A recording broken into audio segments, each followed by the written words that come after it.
Hello guys, welcome to Ammu kitchen. நம்ம இந்த கிச்சனில் வெஜ் மோமோஸ் எப்படி செய்யலாம் பார்க்க போகிறோம். இப்போ முட்டைக்கோஸ் கேரட்டு துருவி எடுத்துக்கலாம். இப்போ துருவி எடுத்தாச்சு. இப்போ ஸ்டஃபிங் ரெடி பண்ணிக்கலாம். இப்போ ஒரு கடாயில் ஆயில், இப்போ பூண்டு சேர்த்துக்கலாம். இப்போ வெங்காயம் சேர்த்து நல்லா ஃப்ரை பண்ணி எடுத்துக்கோங்க. இப்போ துருவி வச்ச முட்டைக்கோஸ் கேரட் சேர்த்து நல்லா மிக்ஸ் பண்ணிக்கலாம். இப்போ இதில் தேவையான அளவு உப்பு, 1/2 டேபிள் ஸ்பூன் கரம் மசால் தூள், 1/2 டேபிள் ஸ்பூன் மிளகாய் தூள், 1/4 டேபிள் ஸ்பூன் மிளகுத்தூள் இதெல்லாம் சேர்த்து நல்லா மிக்ஸ் பண்ணிக்கோங்க. மிக்ஸ் பண்ணக்கப்புறம் 1/2 கிளாஸ் தண்ணி ஊற்றிக்கலாம். ஊற்றிட்டு இதை மூடி போட்டுக்கோங்க. ஒரு 10 மினிட்ஸ் ஆகட்டும். தண்ணியெல்லாம் வற்றி ஸ்டஃபிங் ரெடி ஆயிடுச்சு. இப்போ ஸ்டஃபிங் ரெடி ஆயிடுச்சு. இப்போ நம்ம மாவு ரெடி பண்ணிக்கலாம். இப்போ கோதுமை மாவு நான் சேர்த்துருக்கேன். உங்களுக்கு வேணால் மைதா மாவு சேர்த்துக்கோங்க. இதில் சால்ட், தண்ணி ஊற்றி சப்பாத்தி மாவு மாதிரி நல்லா சாஃப்டாக பிசைஞ்சு எடுத்துக்கலாம். இப்போ இது ஒரு 10 மினிட்ஸ் இருக்கட்டும்.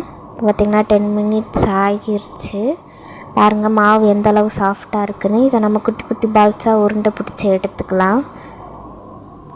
இப்போ எல்லாமே உருண்டை பிடிச்சி எடுத்தாச்சு. இப்போ நான் வீடியோவில் காட்டுற மாதிரி பண்ணிக்கோங்க. வீடியோவில் காட்டுற மாதிரி ஃபோல்டிங் பண்ணிக்கோங்க. எனக்கு தெரிஞ்சது 2 மெத்தடு தான். உங்களுக்கு ஃபஸ்ட் ஒன் ஈஸியாக இருக்கும். இந்த மாதிரி நம்ம மடக்கிட்டு அது ஃபஸ்ட்டு உள்ள லேயரை நம்ம அப்படியே இது பண்ணிட்டா உங்களுக்கு மோமோஸ் ஷேப் கிடச்சிரும். என்னோடய வீடியோ உங்களுக்கு பிடிச்சிருந்தா லைக் அண்ட் சப்ஸ்கிரைப் பண்ணிக்கோங்க. இப்போ பார்த்திங்கன்னா பாருங்கள் எவ்வளோ அழகாக ரெடி ஆயிடுச்சுன்னு.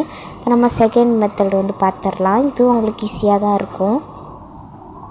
ஒரு ஸ்பூன் ஸ்டஃபிங் வச்சு சுற்றி வர அந்த மாதிரி ஃபோல்ட் பண்ணிகிட்டே வாங்க. ஃபோல்ட் பண்ணிட்டு இந்த சைடும் ஆப்போசிட்டும் ஃபோல்ட் பண்ணிகிட்டே ரெண்டே ஒன்றா சேர்த்து அதை அப்படியே ஒரு சுற்றுனா உங்களுக்கு மோமோஸ் ஷேப் கிடச்சிரும். இப்போ பாருங்கள் எல்லாமே ரெடி பண்ணி எடுத்தாச்சு. இப்போ ஒரு இட்லி பாத்திரத்தில் 10 மினிட்ஸ் நம்ம வேக வச்சு எடுத்துக்கலாம். இதுக்கு நடுவில் நம்ம மோமோஸ் சட்னி ரெடி பண்ணிக்கலாம். தக்காளி, சில்லி இதை சேர்த்து நல்லா வேக வச்சு எடுத்துக்கோங்க. இப்போ பார்த்திங்கன்னா வெந்துருச்சு. இதை மிக்சர் ஜாரில் மாற்றி 1/4 டேபிள் ஸ்பூன் சுகர் சேர்த்து அரைச்சி எடுத்துக்கோங்க. இப்போ நம்ம சால்ட் சேர்த்து மிக்ஸ் பண்ணிக்கலாம்.